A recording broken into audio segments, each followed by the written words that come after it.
How to find fantasy baseball sleepers. As I talked about yesterday, statistics are a very important thing to pay close attention to when you want to excel in fantasy baseball.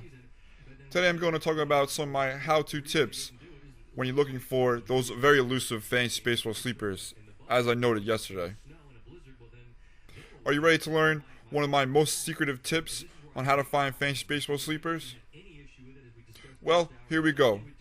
One of my key indicators on finding fantasy baseball sleepers is you need to look at the player's second half stats, also known as second half numbers.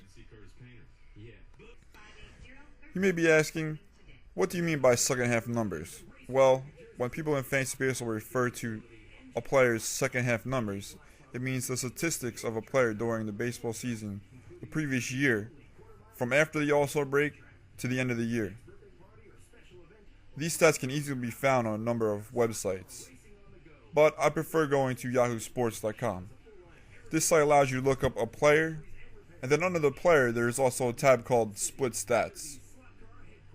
It will show the player's stats from after the All-Star break to the end of the year, along with a number of other different things. It's kind of like going to a horse track when you're looking at the horse track pamphlet and you see a horse, how it does against 1 mile track versus a 1.25 mile track, or grass versus a dirt track. It gives you a different perspective on how a player might perform in different situations. Well, now that you understand and know where to look for a player's second half numbers, let me explain what things you should target when looking at these numbers. The number one thing that strikes me is when a player has a high average in the second half of a season. This can tell you a number of things, usually good, about a player, such as maybe the player was a rookie and starting to feel comfortable at the second half of the season, or maybe the player was injured during the first half and became healthy in the second half of the season.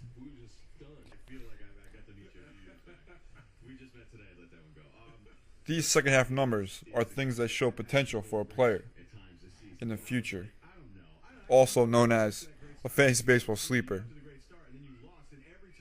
Another key indicator that I like to look at when I'm trying to find some fantasy baseball sleepers is how the player is affected in the batting lineup due to various different things, such as trades, call up from the minors, etc.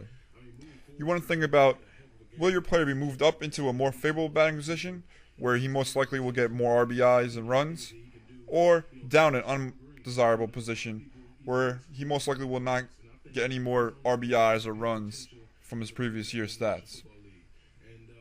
Well, these are a few of my key indicators I use when I'm looking for fantasy baseball sleepers.